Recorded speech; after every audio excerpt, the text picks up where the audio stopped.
Hi, everybody. We're picking up from last week on note taking or note making. So, this is part 2 of that series.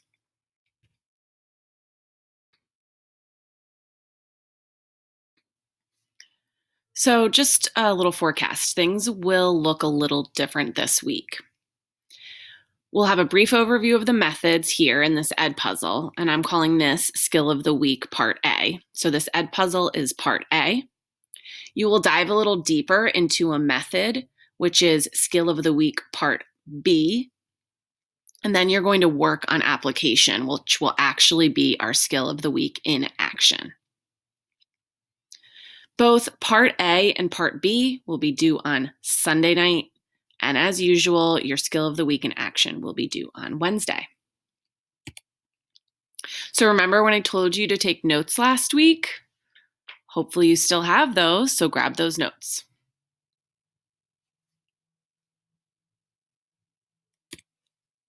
Recap. So look over your notes. What stood out to you from last week's Skill of the Week notes part 1? What was something based on your notes that you wrote down you felt was important that stands out to you?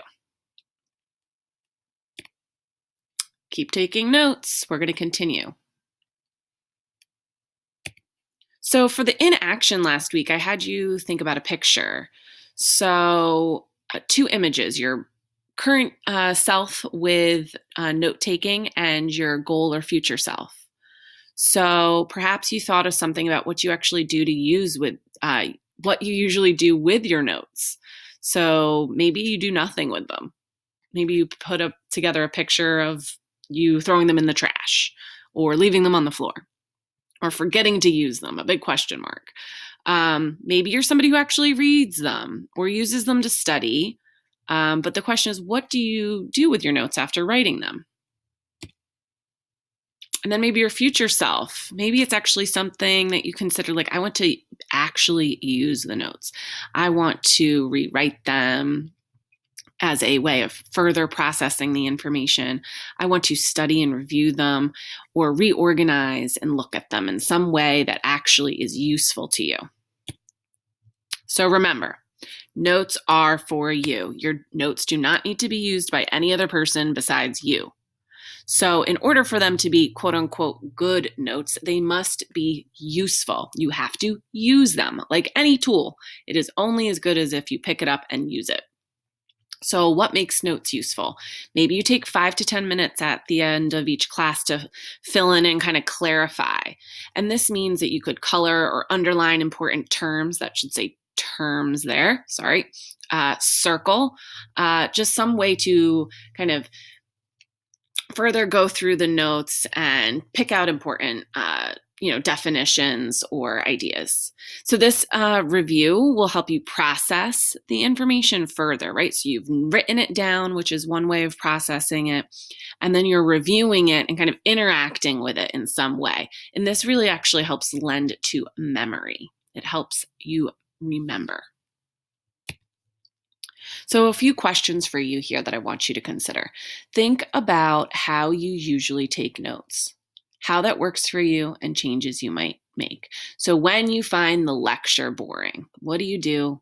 How does that work out for you?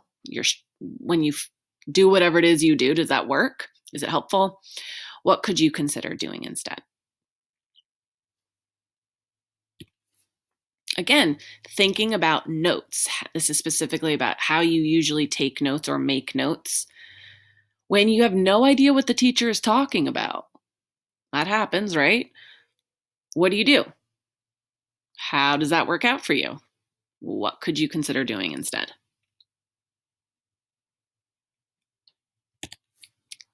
Again, through the lens of taking or making notes. When you have a question about how what you're learning relates to something you already learned, what do you do? How does that work out for you? What could you consider doing instead? When you hear the teacher say something and you're like, that sounds familiar, or that makes me think of, what do you do?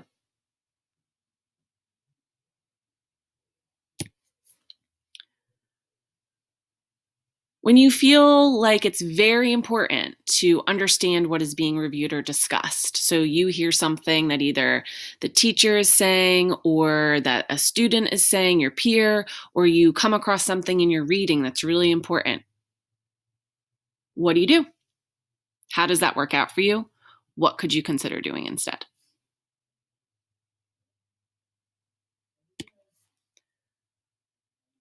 And when you feel like it's very important to understand what is being, oh, I think we just did that question. All right, skip that. When you feel like you are not really sure what is important in the lesson or discussion, what do you do? When you feel like you are not really sure, I'm not really clear on what's important or what I'm reading, what do you do? How does that work out for you? What could you consider doing instead?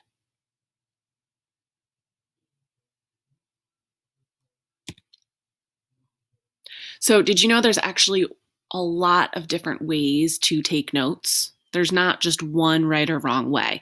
And it's about finding a system that works for you. Like so many things we talk about, finding something that works for you. We are all unique individuals. So, what works for me might be different than what works for you. So, there's Cornell notes, the outline method, sketch notes or visual note making, mind mapping, and these are a few of the ones that we'll be talking about today. So Cornell Notes, this is a systematic format. It will look the same each time you do it. It condenses and organizes the notes, and it just makes it really simple and clean. And this can help save time when you go to review them because things are already well organized and already brief. So that can save time on the back end. The outline method. This is similar to an outline that you might make when writing a paper. So you're listening and then writing important points based on organization and the space indentation, right? So a main topic is all the way on the left here. And then I indent for a subtopic and so on. You don't have to use, Roman numerals and letters and numbers. If you want to use bullet points, that's fine. Again, it's about what works for you, but this is the general outline method. And again, it's easily reviewable. We can understand how the content and relationship works together. So this being a big idea, and I understand that these are all supporting ideas under this main idea. So I can understand the relationship between the things that I write down.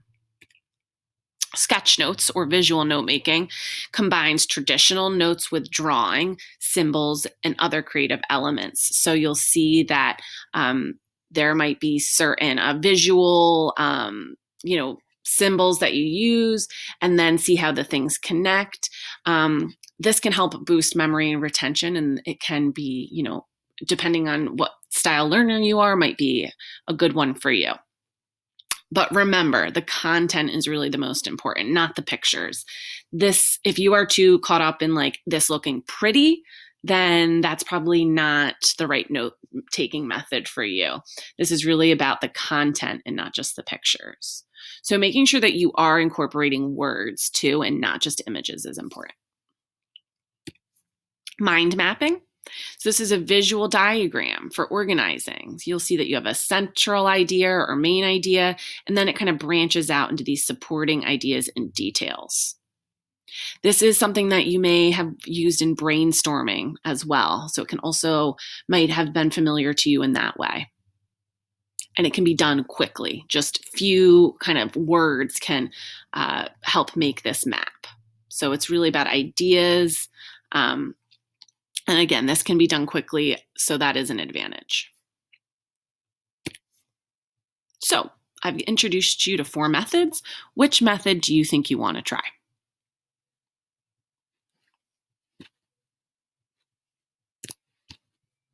I'm going to show you real quick the skill of the week, part B. So I'm asking you to select one of those note-making systems. 1, 2, 3, 4. So you're just selecting one. I've incorporated videos on here that will go into further detail. I'm asking you to watch all of the videos. They're short. And answer the reflection questions. There's 3 reflection questions for each one. And then you're going to be prepared to put your skill in action during class, discussion, or reading this week.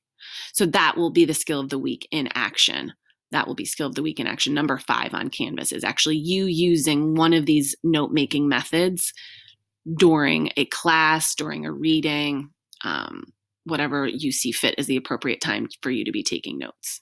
But that is the part B of this week.